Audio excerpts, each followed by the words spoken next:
देखिए, अभी चारों तरफ चाहे डस्ट पोल्यूशन है, गाड़ियों का पोल्यूशन है, बायोमास बर्निंग है, उसको लेकर के ग्राउंड पे अभियान चल रहे हैं।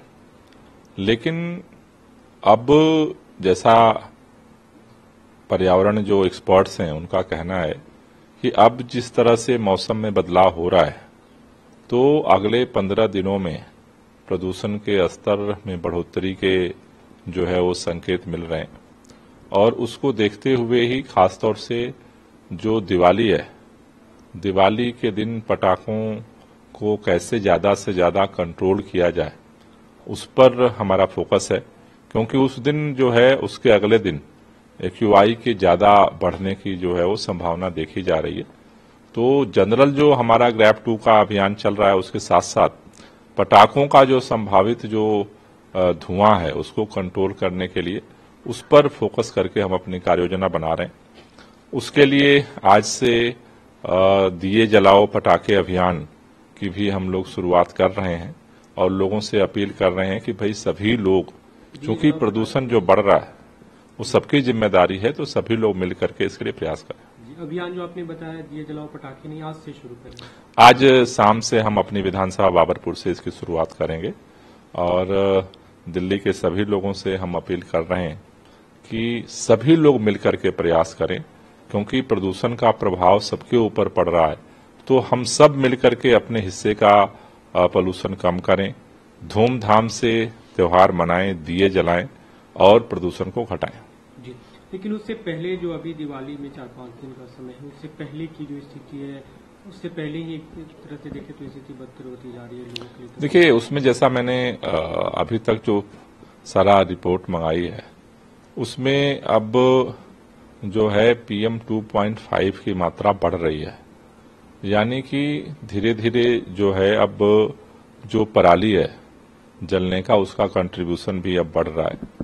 बाहर से जो डीजल की गाड़ियां आ रही हैं, हमने निवेदन तो किया था सभी सरकारों से, लेकिन अभी बहुत ज्यादा प्रभावी कदम उस पर नहीं हुआ है। चौथा, जो दिल्ली में जिन गाड़ियों का उपयोग नहीं होता है और वो ईस्टर्नल वेस्टर्नल पेरिफेरियल से जा सकती हैं, अब वहां पर भी हम अपनी टीम लगाने की तरफ बढ़ रहे हैं, जिससे कि अब उनको दिल्ली में जो है एंट्री ना मिले। तो हमारी कोशिश यही है कि जो धुएं का जो पोल्यूशन है उसको ज्यादा से ज्यादा कंट्रोल किया जाए। मतलब जो आप बता रहे हैं कि जो गाड़ियां दिल्ली में, बड़ी गाड़ियां जो कैरियर व्हीकल होती हैं सामान ढोने वाली, वो दिल्ली की सीमा में प्रवेश न कर एक्सटर्नल पेरिफेरल से जाए।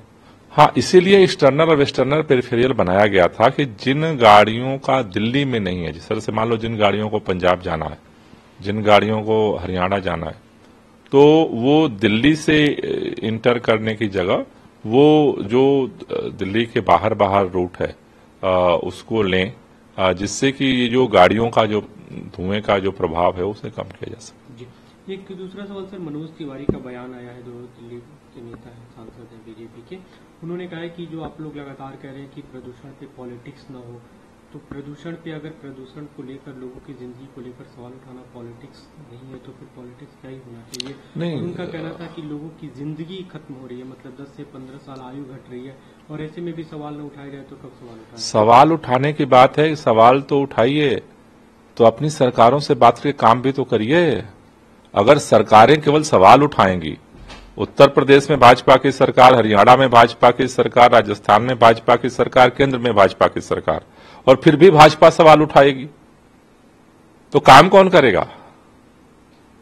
फिर काम करने कौन आएगा? जो केंद्र में बैठी हो जिस पार्टी की सरकार, राज्यों में बैठी है चारों तरफ जिस पार्टी की सरकार, वो पार्टी केवल सवाल उठाएगी तो कैसे होगा?